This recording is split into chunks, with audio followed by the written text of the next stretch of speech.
we are on packet number 5. Packet number 5 is called Penguins, but really what it means is we're going to download an image of an object, like a person or something you want to trace out. So it can be any character of your choice. I'm going to go ahead and I'm going to trace out a character that I've found. Even though this area is a translucent color, there still is an area that I need to trace out and cut out. So I'm going to right click and say Save Image As. Be very specific. I want this to go to my downloads folder here. I'm going to rename it, take out these numbers, so I'm going to give it a name so I know what it's representative of what we want. I'm going to name it Ghost. And a PNG is a network in Network 2. JPEG is a little bit easier to work with, and I'm going to go ahead. It says I already have one, but I'm going to replace it. So here it is here. I'm going to come over here. File, import, and I'm going to go to my downloads, and I'm going to look for it. Here's my Pac-Man Ghost. Okay, and I want to not use it. I want to use it as an image. Very important that you use it as an image and import. See how that's wanting to go flat? What I got to do is I got to orbit down. Okay, and if you need to do that before, it works a little bit easier. And I'm going to click and drag, and you can scale it to be about an image of a height of your size. So maybe there we go. So you're going to see this is in here, and there's an outline in blue. So blue's not too bad to see, but we're going to go ahead and we're going to change it. If I go up to Window, and then I can go down to Styles. So here's Styles, and I'm going to change the edge thing, and I'm going to say Edit. Click this box over here as the edges, and what I'm going to do is I'm going to select edges, and over here I can click on this and I can change the color.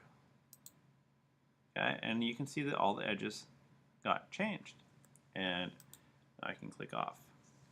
So what I want to do is I want to go ahead and I want to explode this, and again I'm doing this outside. Notice how this just turned red, and anytime I draw a line, those will turn red too. So what I'm going to do is I'm going to take a little bit and I'm going to maybe orbit this so I can be very intentional as I'm tracing things. Oh, I've already made a mistake.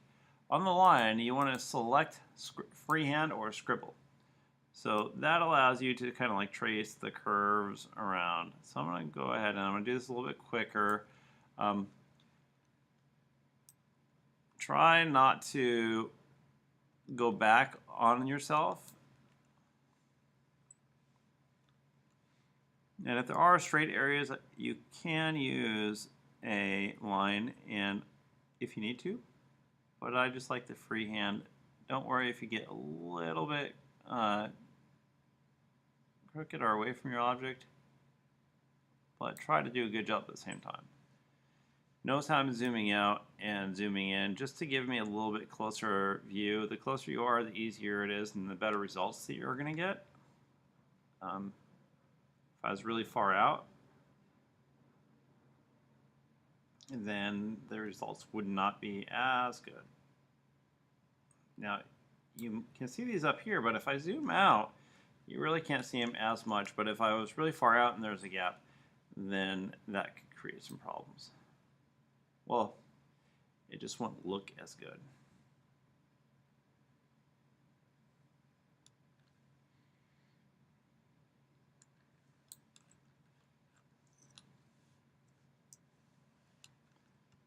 So I'm using a combination of the middle mouse button and the shift key, or you can press the so this is kind of like where those things, even though it came away from here, it's tempting to go back up here, but then I would have to erase these.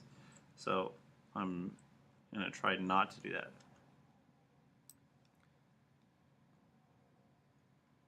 If I need to in a little bit, I can go back there and fix it. And this is actually, remember that translucent area that's kind of like what I'm tracing out, because even though it looks invisible and you can see through it, it really kind of isn't. It's still a layer there, and I want to trace it out.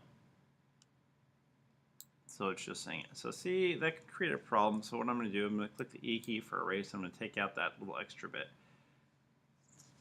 All right. I'm going to come back up here to my freehand tool, select it. Depending on the version of SketchUp, it might say Scribble.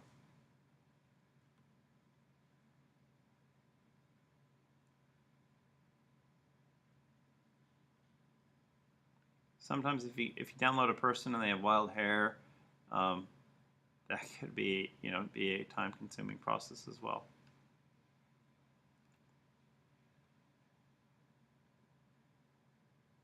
Okay, see how it says endpoint? So I just bumped up against the end.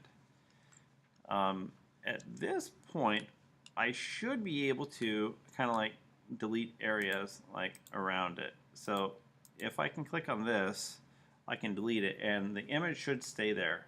And if that happens, which I won't say is it's not uncommon, I might have a little break in there. So what I like to do is I like just to go from the edge, and I'll just divide this into quadrants, and I'll see if I can identify where the problem is.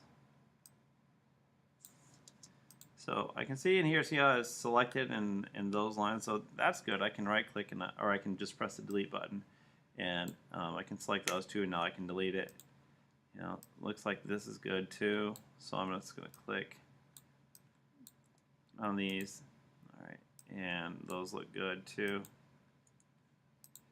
And that looks good as well. So I'm not sure what the deal is, but the quadrant trick seems to kind of work. So you can see when I'm out here, and that's like that. It looks pretty good. If I zoom in, I could clean this up just by using my line tool a little bit more and being a little bit more patient, and maybe starting right here, and I can go back in here and I can trace out and delete the parts I kind of like want to clean up a little bit. So I should be able to erase it. If you notice my ghost disappears, I'll immediately undo.